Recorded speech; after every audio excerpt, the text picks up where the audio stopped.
नित्यं तव पादयुगम्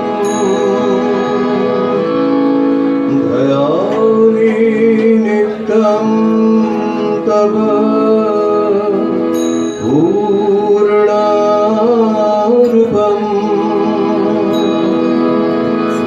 ईशावतारं निरञ्जनम्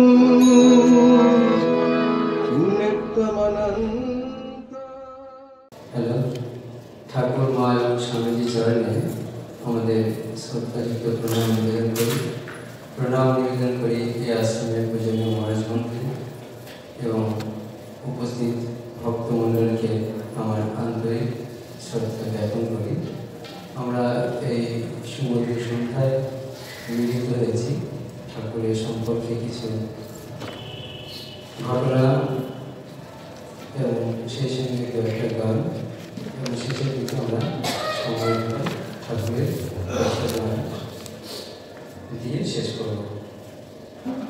শুরুতে আমরা ঠাকুরের একটা স্তোত্র আছে সেটা দিয়ে শুরু করতে চাই।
স্তোত্রের মধ্যে ঠাকুরের যে লীলা তার বর্ণনা দেওয়া আছে, সেটা আমরা স্তোত্রের মাধ্যমে জানলাম।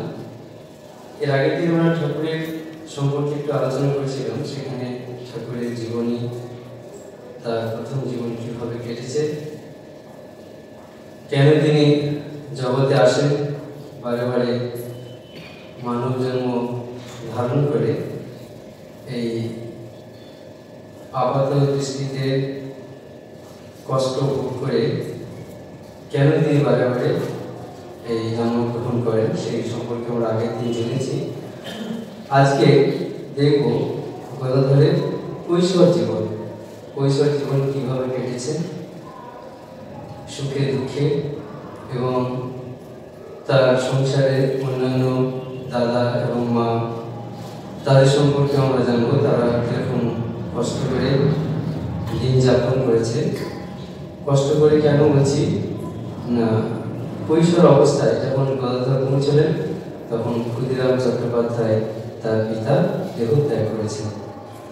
তার পিতার দেহত্যাগ করাতে মাতাকে বলতে গিয়ে গ্রন্থকার বলছেন যে দীর্ঘ 44 বছর এই মা যাকে জীবন সঙ্গী রূপে পেয়েছেন, যার সাহচর্যে থেকে সংসারের দিন যাপন করেছেন, সুখে দুঃখে যাকে কাছে পেয়েছেন, যার থেকে সান্ত্বনা পেয়েছেন, তাকে ছেড়ে এখন তাকে থাকতে হচ্ছে। তাই বলছেন যে এই এত সুখ দুঃখের মধ্যে যে মানুষটিকে সঙ্গে পেয়েছিলেন, এতদিন যার সঙ্গে ছিলেন, তাকে হারানোর যে ব্যথা, সে ব্যথা সহ্য করতে না পেরে তিনি আস্তে আস্তে ভেবেছিলেন যে সংসার থেকে মন তুলে নিয়ে পুরো মন তিনি দেবতার পায়ে দেবেন।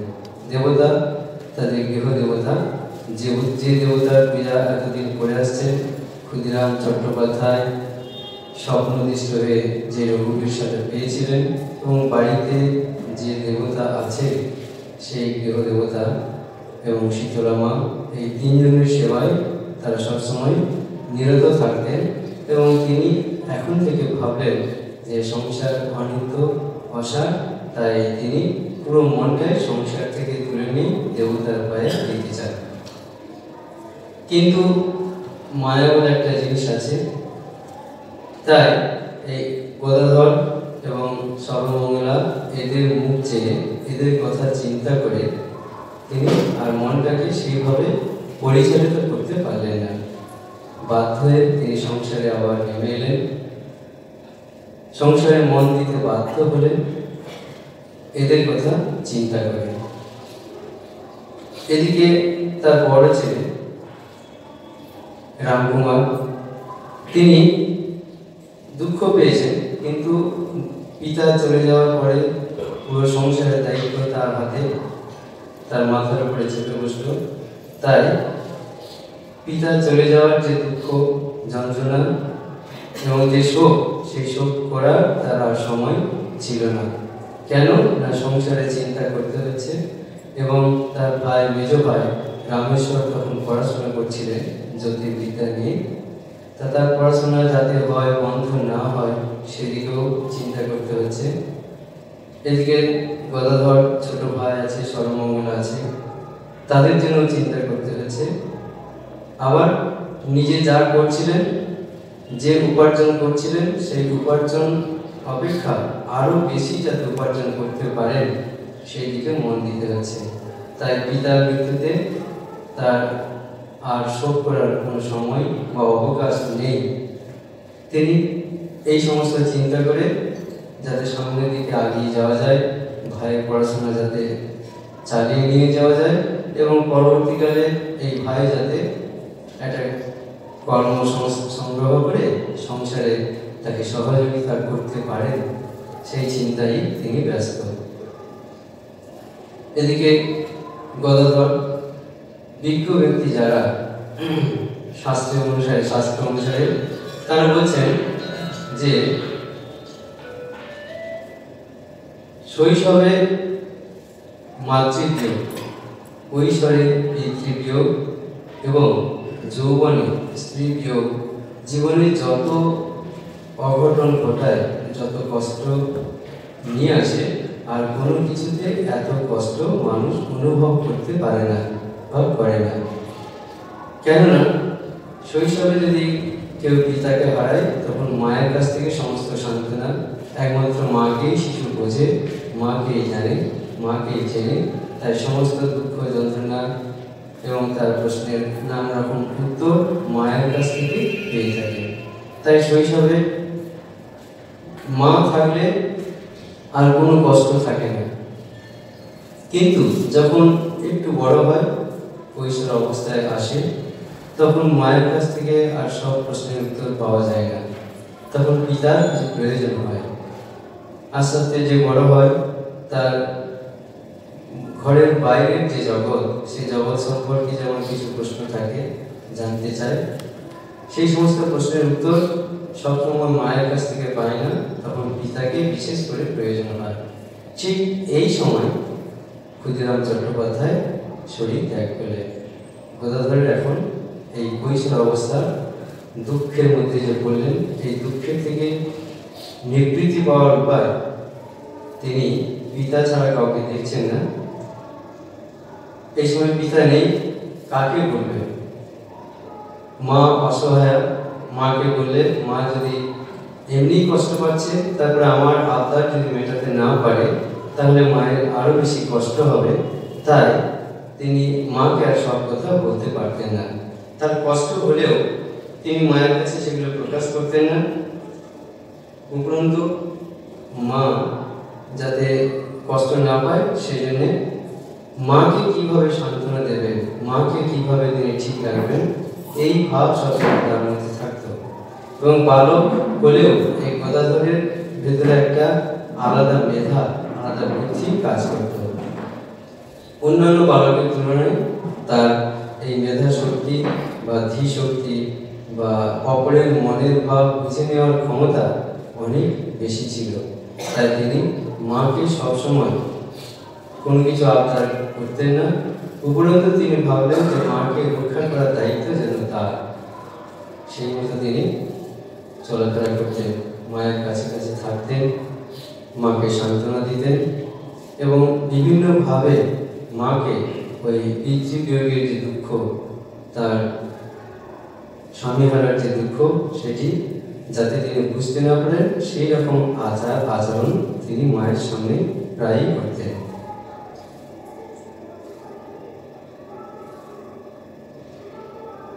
তখন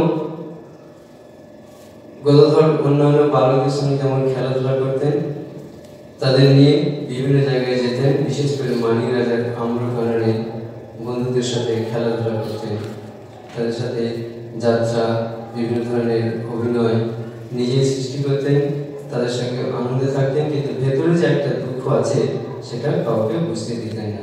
মাঝে মাঝে নির্জনে গিয়ে একা বসে থাকতেন, ভাবতেন, কিন্তু কাউকে কিছু বলতেন না। তাই এই মানিক রাজার আম্রকাননে তিনি অন্যান্য বন্ধুদের নিয়ে যে খেলাধুলা করতেন সেই সম্পর্কে গানের দু একটা লাইনে বলছে, কেউ আসিল রে কামার পুকুরে, পুলকে নাচিয়ায় ওঠে প্রাণ, পুলকে নাচিয়ায় ওঠে প্রাণ। কেউ আসিল রে কামার পুকুরে, পুলকে নাচিয়ায় ওঠে প্রাণ, পুলকে নাচিয়ায় ওঠে প্রাণ। সুরভি হাসিল সুরভি, গগনে উঠিল নবগান। কেউ আসিল রে কামার পুকুরে, পুলকে নাচিয়ায় ওঠে প্রাণ। মানিক রাজার আম্রকাননে, কেউ শিশু খেলে ফুল বননে। মানিক রাজার আম্রকাননে, কেউ শিশু খেলে ফুল বননে। জিয়ায় বিনয় নব নব গানে, জিয়ায় বিনয় নব নব গানে। হিয়াশিও হিয়ায় ওঠে গান, হিয়াশিও হিয়ায় ওঠে গান।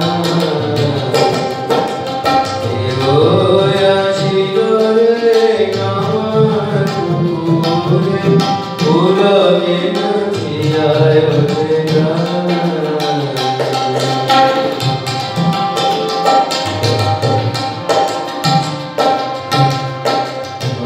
গানে গানে অনিয় কথায় পরাণে,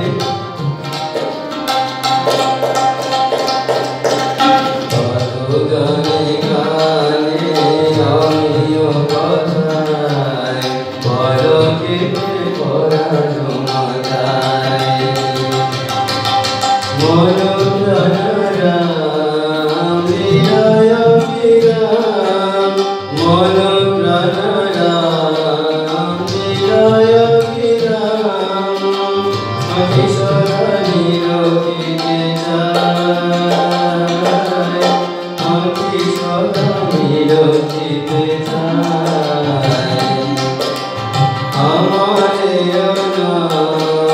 তোমার বেলায়, ভাই গদায় করি দুঃখী পায়। আমারে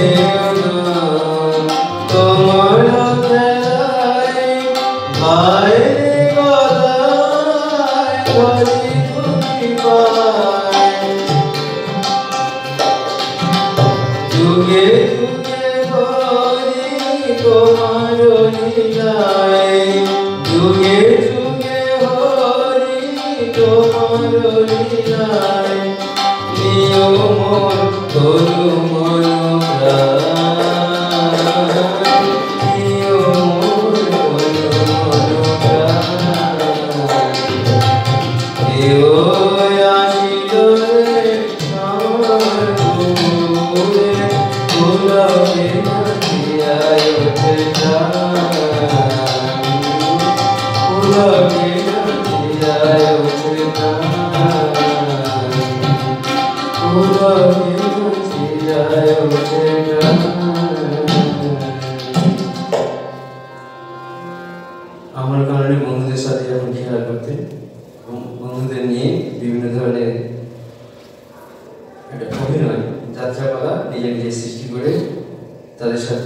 আনন্দের দিন কাটাতেন। কামারপুকুর থেকে ওই লালবাবুদের একটা পান্থশালা ছিল, যে পথে অন্যান্য সাধুরা বিভিন্ন জায়গায় যেতেন, গঙ্গাসাগরে যেতেন, জগন্নাথ দর্শনে যেতেন, আসতেন। তা ওইখানে ওই পান্থশালায় কিছু কিছু সাধু বৈরাগী আশ্রয় গ্রহণ করতেন, যারা একদিনের বা এক রাতের মধ্যে চলে যেতেন তাদের সঙ্গে হয়তো পরিচয় হতো না, কিন্তু যারা দু একদিন থাকতেন তাদের সঙ্গে গদাধরের পরিচয় হতো।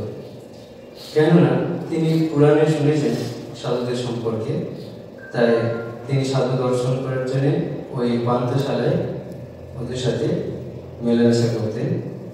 কিভাবে না, সাধুরা ওখানে থেকে গ্রামে ভিক্ষা করতে আসতেন, ভিক্ষা করে নিয়ে যেতেন, উনি তাদের সহযোগিতা করতেন। এই দু একটা জ্বালানি এনে দেওয়া, গ্রামে তো, বা একটু জল এনে দেওয়া, এইভাবে তাদের সঙ্গে সহযোগিতা করতেন। আর তাদের কাছে বসে থাকতেন, তাদের মুখ থেকে কিছু উপদেশ শুনতেন। কিন্তু বালকের মধ্যে একটা অন্যরকম দৃষ্টি ছিল, তার উদ্দেশ্য সাধুদের ভেতরটিকে দর্শন করা। তত্ত্বটি কি, কেন তারা এরকম করছেন, এটি করার পিছনে কি আছে, শুধু দেখার জন্য দেখা নয়, তাদের সঙ্গে থাকার জন্য থাকা নয়, শুধু সহযোগিতা নয়, তাদের ভেতরে কি আছে, কেন তারা এরকম করছেন, এই দৃষ্টি নিয়ে তিনি তাদের কাছে যেতেন।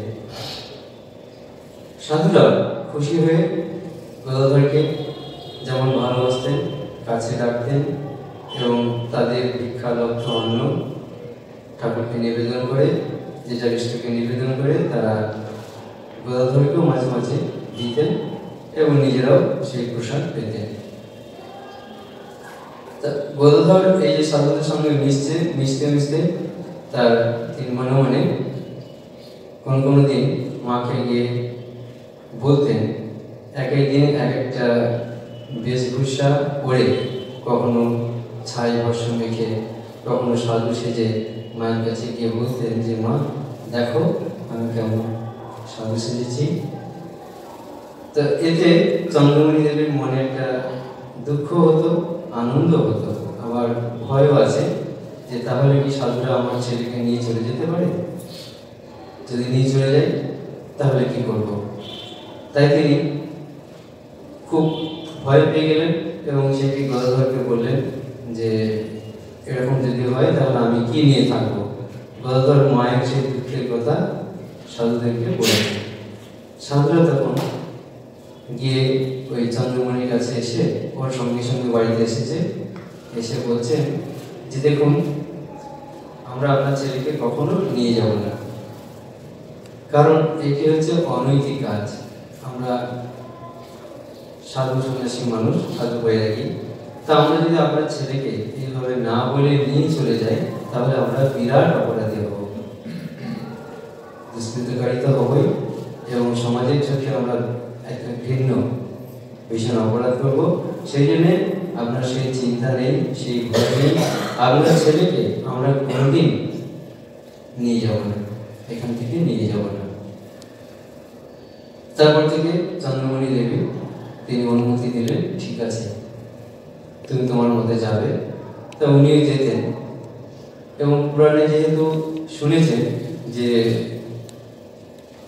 সাধুদের সম্পর্কে, সাধুরা বা সাধু বৈরাগী যারা আছেন তারা এই সংসারকে ত্যাগ করে ভগবান লাভের আশায় আকাঙ্ক্ষায় কিভাবে জীবনযাপন করে, আর সাধু সঙ্গের ফলে মানবের মনে একটা শান্তি প্রতিস্থাপিত হয় কিভাবে, সেইগুলি দেখার জন্য তিনি বিশেষ করে যেতেন।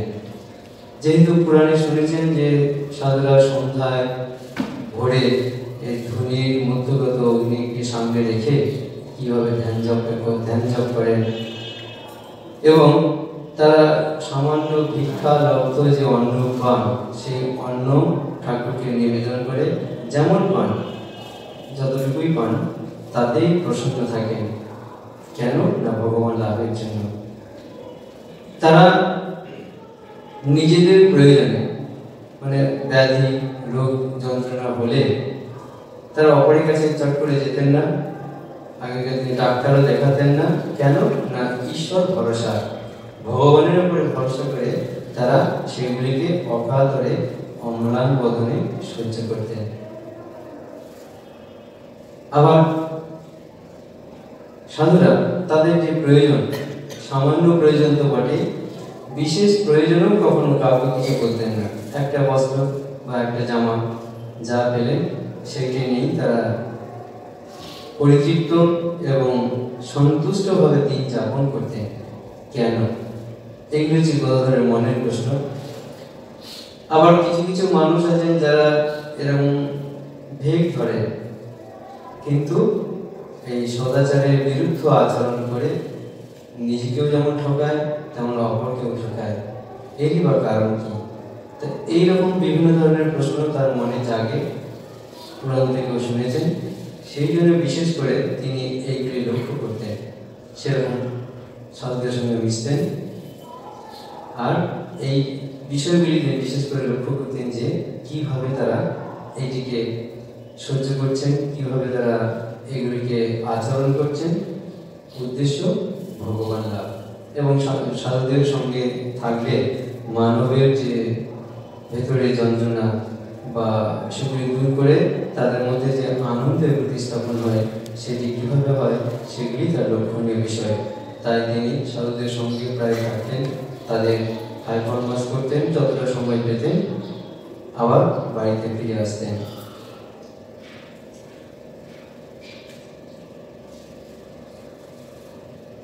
এইভাবে সাধুসঙ্গ করতেন।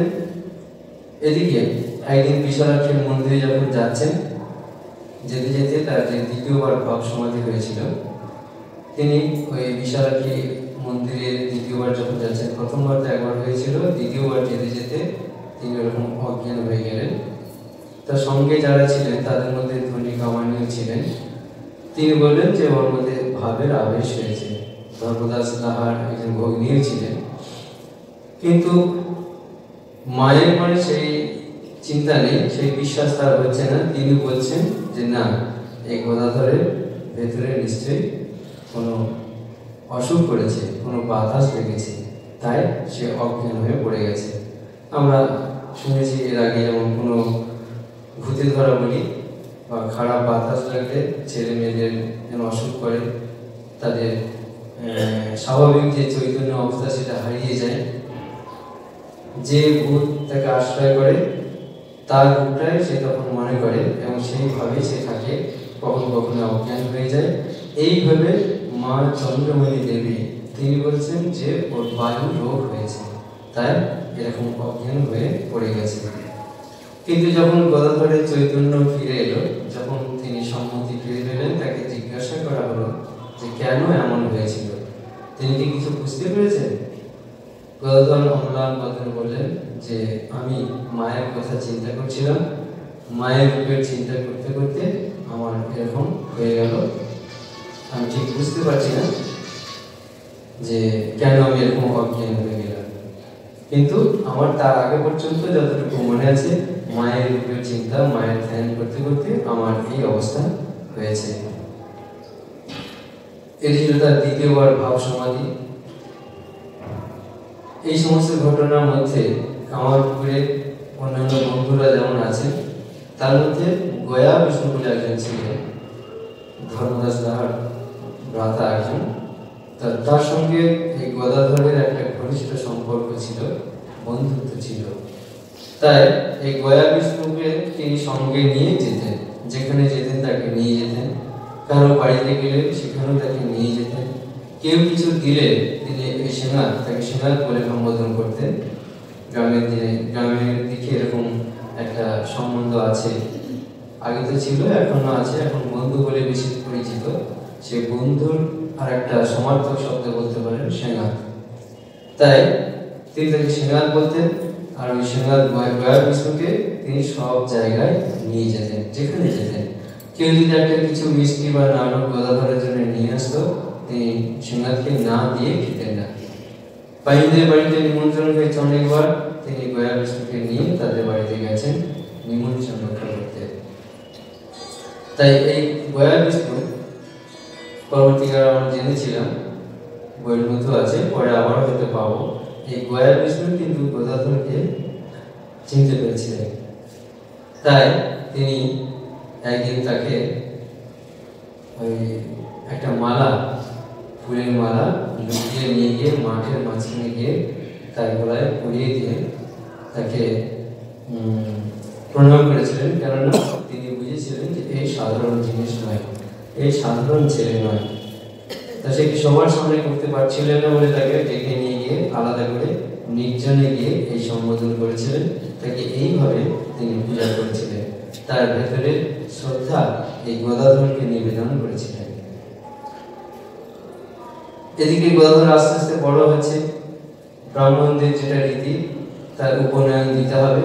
তাই 9 বছর বয়সে যখন তার উপনয়ন হবে, উপনয়নের জন্য দাদা রামকুমার চেষ্টা করছেন, তার সমস্ত কিছু জোগাড় যন্ত্র হচ্ছে, কথাবার্তা হচ্ছে। তা সেই সময় গদাধর দাদাকে তার মনের ভাবটি প্রকাশ করলেন। কি মনের ভাব? বললেন যে আমি প্রথম ভিক্ষাটা ওই ধনী কাওয়ারনির কাছ থেকে নেব। দাদা তো অমত, বলছে না, এর আগে তো কোনোদিন এরকম হয়নি যে অন্য জাত বা অন্য কারোর কাছ থেকে, ব্রাহ্মণ ছাড়া অন্য কারোর কাছ থেকে প্রথম ভিক্ষা নেওয়া। কিন্তু গদাধর বললেন যে না, যদি আমার কইতে হয় আর ভিক্ষা যদি নিতে হয়, তাহলে আমি সবার আগে ওই ধনী কাওয়ারনির কাছ থেকে নেব। তার মনের ভাব তিনি মনে মনে চিন্তা করছেন, কারণ এর আগে ওই ধনী কাওয়ারনি তাকে বলেছিল যে গোদাই, তুমি পৈতের সময় আমার কাছ থেকে প্রথম ভিক্ষাটা নেবে, আমি তোমাকে ভিক্ষে দেব। তো ও কথা দিয়ে রেখেছে। তা এই কথা দিয়ে রেখেছে, কথা যদি মিথ্যা হয়, প্রতিজ্ঞা যদি ভঙ্গ হয়, তাহলে তো তার উপনয়ন বা পৈতে নেওয়ার কোনো মানে হয় না। এটা তিনি দাদাকে বোঝাচ্ছেন, মনে মনেও ভাবছেন, দাদাকেও বলছেন যে না, আমি তাকে কথা দিয়েছি, ওর কাছ থেকে আমাকে প্রথম ভিক্ষা নিতে হবে। রামকুমার চিন্তা করলেন কি করা যায়, ভাই মেঘে বসেছে, সে তার কাছ থেকে ভিক্ষা নেবে। গ্রামের মধ্যে ধর্মদাস দাদা, তাকে সবাই মানে মনে তাকে জিজ্ঞাসা করলেন। তিনি বললেন যে না, নেওয়া যেতে পারে, এরকম এর আগে হয়তো তোমাদের বংশে, তোমাদের বাড়িতে হয়নি, কিন্তু এটা হয়। তখন রামকুমার রাজি হলেন, ঠিক আছে, ভাইয়ের কথাও থাকলো, আর ওদিকে ধনী কামারিনী তার যে ইচ্ছা সেটাও পূর্ণ হবে। তিনি রাজি হয়ে গেলেন, উপনয়ন হলো, তিনি প্রথম ভিক্ষা ধনী কামারিনীর কাছ থেকে নিলেন, তাকে ভিক্ষা মা বলে সম্বোধন করলেন। তাই গানে বলছেন যে তিনি কিভাবে শুধু নিজের মা নয়, এই কামারিনীকেও, মানে ধাই মাকে, তার ভিক্ষা মাকেও আনন্দ দিতেন। ধিয়া তা ধিয়া তা ধিয়া নাচরে গোদাই, ধিয়া তা ধিয়া ধিয়া নাচরে গোদাই, যে নাচে ভুলাইছিলে কামারিনী আয়, ধিয়া তা ধিয়া ধিয়া নাচরে গোদাই, ধিয়া তা ধিয়া ধিয়া নাচরে গোদাই।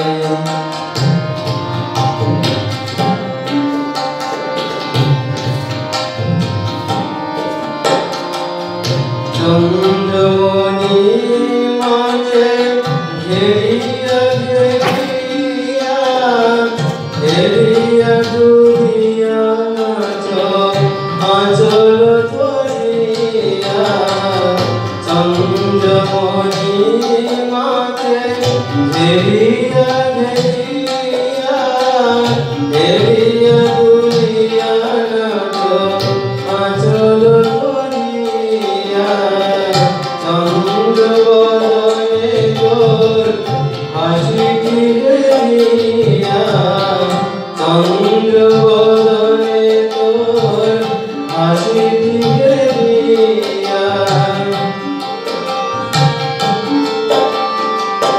তোর খুশি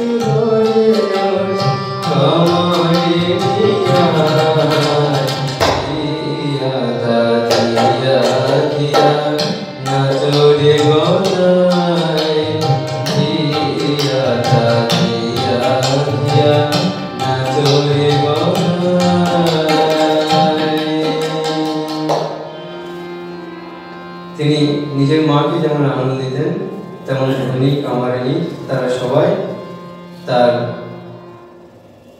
গানে নাচে খুব আনন্দ অনুভব করতেন।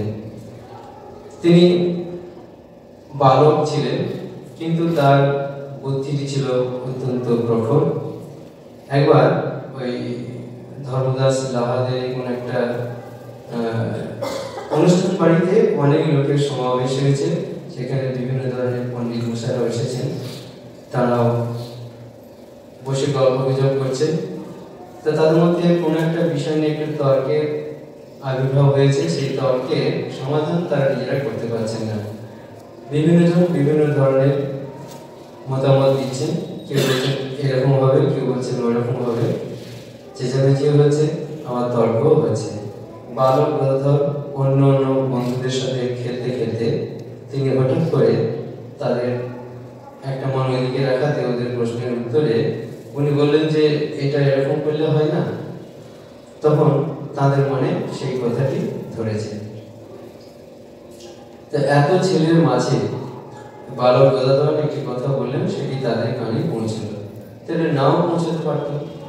তা সেই জন্যে আমরাও দেখেছি, আমরা যখন কোনো জিনিস বা কোনো প্রশ্নের সমাধান করার জন্য মনে মনে চিন্তা করতে থাকি, তখন কোনো না কোনোভাবে সেই প্রশ্নের উত্তর আমরা অনেক সময় পেয়ে যাই।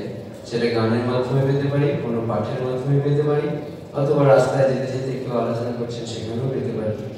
আমরা মনে মনে কোনো একজন মানুষকে খুঁজছি, দেখা করা দরকার, কিন্তু পাচ্ছি না, খবরও পাচ্ছি না।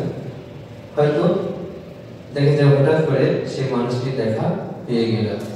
তা সেরকম এই পণ্ডিত মশাইরা যে প্রশ্নের উত্তর খুঁজছিলেন, সে উত্তর পাচ্ছিলেন না, কিন্তু সেই উত্তরটা সবার ভেতরে আছে, বাইরে বেরিয়ে আসছে না।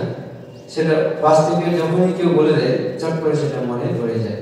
ঠিক সেরকমই পণ্ডিতদের মনে এই গদাধরের উত্তরটি সবার মনে একটা চমকের সৃষ্টি করলো। তাদের মনে সেই একই উত্তর উদিত হলো। তখন তারা পরস্পরের মুখের দিকে তাকিয়ে ভাবছেন, ঠিকই তো, ও তো ঠিকই বলেছে। তখন পণ্ডিতের মনেও গদাধরের সম্পর্কে একটা শ্রদ্ধার ভাব বা তার যে পাণ্ডিত্য সেই সম্পর্কে একটা চিন্তার উদয় হলো। তারা গদাধরের সেই উত্তরটাকে মেনে নিয়ে নিজেদের প্রশ্নের সমাধান করলেন। এরকমই ছিল গদাধরের বুদ্ধিমত্তা। উপনয়ন হয়ে যাওয়ার পরে গদাধর একটা বাড়তি অধিকার পেলেন, কি না এর আগে পৈতে না হওয়াতে দেব সেবায় বা পূজাতে, গৃহদেবতার পূজায় কতটা অধিকার ছিল না। এই পৈতে হয়ে যাওয়ার পর থেকে সেই অধিকারটা তার কাছে সম্পূর্ণ হলো। তাই তিনি তারপর থেকে গৃহদেবতা এবং তার পিতার স্বপ্নাদিষ্ট যে রঘুবীর শিলা, শীতলা দেবী, তাদের পূজায় নিজেকে নিয়োজিত করলেন এবং খুব শ্রদ্ধা নিষ্ঠার সঙ্গে পূজা আচার করতেন। আর মনে মনে ভাবতেন যে পিতা যেমন তার ইষ্ট দেবতার দর্শন যখন তখন পেতেন, আমি যেন সেরকম পাই। এই ভাব নিয়ে, এই নিষ্ঠা নিয়ে সে পূজা করতে শুরু করলেন। এবং পূজাতে আগে যেমন পূজার এই পৈতে হওয়ার আগে খেলাধুলায় যে সময়টা বেশি দিতেন, সেই সময়ের থেকে বেশিটা সময় তিনি এখন পূজার মধ্যে দিচ্ছেন। পূজা করছেন, ধ্যান করছেন, তার জোগাড় যন্ত্র করছেন, ফুল তুলছেন। তো এইভাবে তিনি পুরো মনটা দেব সেবা, ঠাকুর সেবায় দিলেন। কিন্তু একদিন শিবরাত্রির দিন, সেদিন উপবাসে আছেন, পূজাও করছেন। এদিকে পাইনদের বাড়িতে একটা যাত্রা পালা হচ্ছিল। সেখানে যিনি শিবের পাঠ করবেন তিনি কোনো কারণে অসুস্থ হয়ে পড়েছেন। তাই গদাধরের কাছে ডাক এলো যে তাকে সেই পালাটি করে দিতে হবে। কেন? অনেক ছেলে রয়েছে, তাদের মধ্যে গদাধরকে তারা পছন্দ করলেন বা চয়েস করলেন। কেন না, এর আগে গদাধরের মুখ থেকে তারা বিভিন্ন ধরনের গান, যাত্রা, কথকতা ইত্যাদি শুনেছে যে গদাধর খুব ভালো করতে পারে এবং অল্প সময়ের মধ্যে কোনো একটা জিনিস একবার শুনলে সেটা ঠিক তাই অনুরূপ সেই ভঙ্গিতে সেইভাবে সেটাকে প্রকাশ করতে পারে। তাই গদাধরকেই তারা ধরে বসলো যে তোমাকে আজকে শিবের পাঠটি করে দিতে হবে। উনি বলছেন যে আমি তো ভেবেছি আজকে সারা রাত এই শিবের পূজা নিয়েই থাকবো, তো আমি তাহলে কি করে যাব? বলো না, তুমি যদি যাও ধরো শিবের পাঠ করলে শিবের উপরে ধ্যানটা থাকবে, তাহলে তোমার এখানে পূজা করা থেকে খুব একটা কম হবে না। সেই জন্য তোমাকে দিয়েই আমরা ওই পালাটা করাতে চাই। আর তুমি যদি না করো তাহলে আর কেউ করতে পারবে না, আর কেউ যদি করতে না পারে তাহলে আজকের মতো যাত্রা বন্ধ হয়ে যাবে। আর যাত্রা বন্ধ হওয়া মানে অনেক মানুষ দুঃখিত হবে। যারা আসবেন, প্রচার তো হয়ে গেছে, অনেকে আসবেন, এসে গেছেন, তারা সেই যাত্রাপালা শুনতে পাবে না, তাহলে তারা অনেক দুঃখ নিয়ে যে যার বাড়িতে ফিরে যাবে। এই সমস্ত ঘটনা বলাতে গদাধর রাজি হলেন। তিনি গেলেন যে শিবের পাঠ করবেন। তাকে সাজানো হলো। শিবকে যেমন গলায় মালা, তার বস্ত্র, কপালে চন্দন, তিলক ইত্যাদি দিয়ে রুদ্রাক্ষের মালা সুন্দর করে সাজানো হয়েছে। এর মন তো আগে থেকে তৈরি আছে। এই সাজ দেখে তার মনে একটা ভাবের উদয় হচ্ছে। আসলে নেমে যাত্রা করবে কি, তখন সেই ভাব তার ভেতরে এমন ঢুকে যে একবারে সমাধি। আর কি যাত্রা করবে? সেই রাজ্যে তার মন সাধারণ ভূমিতে নামছেই না। অগত্যা যাত্রা বন্ধ করতে হলো। সে রাত্রে যাত্রা হলো না। কিছুক্ষণ পরে তার মন আবার সাধারণ ভূমিতে নেমে এলো। এই সামান্য শিবের চিন্তা কিভাবে নিজেকে করলেন, শিবের যে গয়না, ভস্য, মালা, তিলক ইত্যাদি এইগুলি দেখেই তার মনে একটা বিরাট পরিবর্তন হলো। পুরো মনটা সেখানে চলে গেল। তাই তিনি আর নিজেকে ধরে রাখতে পারলেন না, কোনো অভিনয় করা হলো না। তার একেবারে সমাধি। এটি ছিল তার তৃতীয়বার সমাধি, তৃতীয়বার ভাব সমাধি। আর এই তৃতীয়বার ভাব সমাধি হওয়ার পর থেকে তেনার মুহুর্মুহুর সমাধি হতো। প্রথম হলো, দ্বিতীয়বার হলো বিশালাক্ষী দেখতে গিয়ে, তৃতীয়বার শিব সেজে তার সমাধি হলো। এরপর থেকে প্রায় যে কোনো বিষয়ে একটু চিন্তা করলে, একটু ধ্যান করলে তার নাকি এরকম সমাধি হয়ে যেত। তাই পরবর্তী গেলে আমরা দেখেছি কোথাও মৃত্যু আছে, বহু জায়গায় তিনি সমাধিস্থ হয়ে পড়ছে, তাকে ধরে ধরে নিয়ে যাচ্ছে হৃদয়। তো এই ছিল গদাধরের প্রবৃত্তি। তিনি যেমন মেধা শক্তি ছিল তার, তাই যে কোনো গান এবং কোনো পালা একবার শুনে বলতে পারতেন। এদিকে বিদ্যালয়ে মানে পাঠশালায় যখন তাকে পাঠানো হচ্ছে লেখাপড়ার জন্য, তিনি পাঠশালায় যাচ্ছেন, কিন্তু বিদ্যা শিক্ষাতে তার অতটা অনুরাগ ছিল না। তিনি ধারাপাতের কয়েকটা জিনিস যোগ শিখেছিলেন, কিন্তু তার মনে একটা ধারণা যে এই বিদ্যা শিখতে হতে যে চাকরি করা বা পয়সা উপার্জন করা, সেই জন্য তিনি এই বিদ্যা শিখতে রাজি নন। কিন্তু তিনি পড়তে পারতেন, খুব ভালো পড়তে পারতেন, এই পড়তে পারতেন, লিখতে পারতেন। এইটুকু শিখে তিনি রামায়ণ, মহাভারত ইত্যাদি পড়তেন, আর এইগুলি পড়ে অপরকে আবার ব্যাখ্যা করতেন। এবং এত সুন্দর তিনি বলতেন, বর্ণনা দিতেন, উপমা দিতেন যে সকলেই মুগ্ধ হয়ে যেত। এই ছিল গদাধর। তিনি যেমন সকলকে আনন্দ দিতেন গানের মাধ্যমে, পুরাণের মাধ্যমে, আবার অন্যান্য যে যাত্রাপালা ইত্যাদি হতো সেগুলিও তিনি শুনতেন, কোনটায় বাদ দিতেন না। এবং গ্রামের এখানে ওখানে যেখানে এই রামায়ণ, মহাভারত বা অন্য কোনো শিবের গীত ইত্যাদি হতো, তিনি সেগুলি শুনতে যেতেন, শুনতেন। এবং সেগুলি শুনে এসে আবার যেমন যেমন শুনেছেন ঠিক তেমনই সবার কাছে অভিনয় করে দেখাতে পারতেন। তাই গদাধর সবার কাছে এত প্রিয় ছিল। এই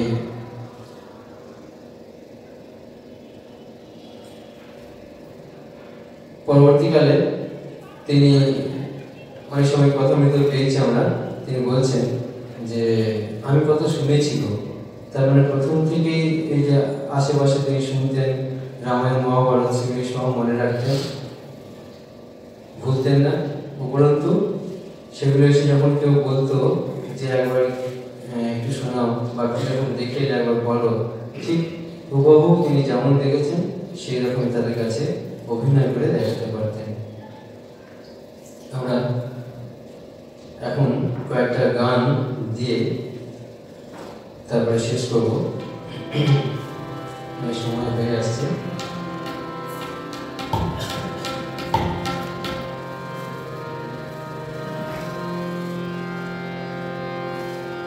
তুমি ব্রহ্ম রাম কৃষ্ণ, তুমি কৃষ্ণ তুমি রাম, তুমি ব্রহ্ম রাম কৃষ্ণ, তুমি কৃষ্ণ তুমি রাম, তুমি কৃষ্ণ তুমি কৃষ্ণ প্রভু বিষ্ণু প্রাণারাম, তুমি কৃষ্ণ তুমি বিষ্ণু প্রভু বিষ্ণু প্রাণারাম, তুমি ব্রহ্ম রাম কৃষ্ণ, তুমি কৃষ্ণ তুমি রাম, তুমি ব্রহ্ম রাম, তুমি আছো আধার, তুমি ব্রহ্ম নিরাকার, তুমি আছো আধার, তুমি ব্রহ্ম নিরাকার, তুমি রূপধর বিদিত গণপ্রকার, তুমি রূপধর বিদিত গণপ্রকার, তুমি ব্রহ্ম রাম কৃষ্ণ, তুমি কৃষ্ণ তুমি রাম।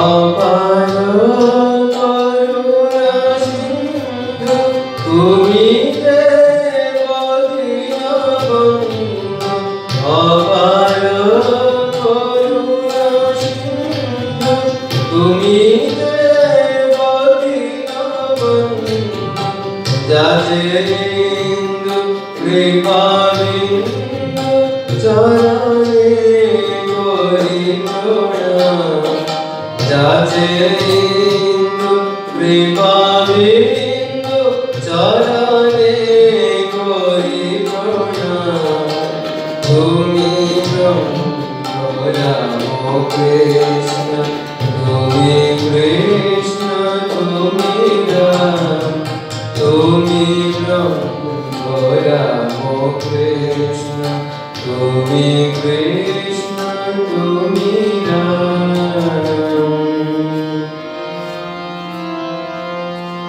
আয় ভাই মিলে সবাই, রাম কৃষ্ণ বলে ডাকি,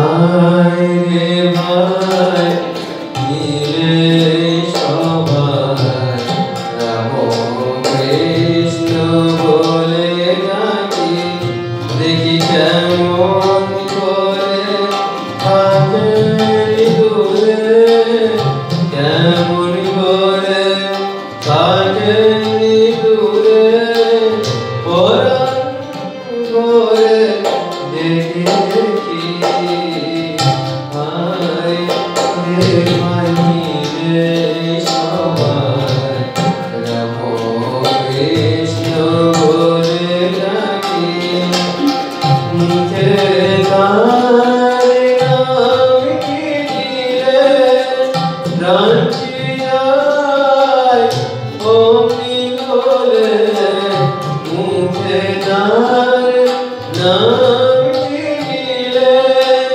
প্রাণটি যায় অমনি বলে, নামের গুণে দেখা দিলে, নামের গুণে দেখা দিলে, সে কথা কি জানো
Ram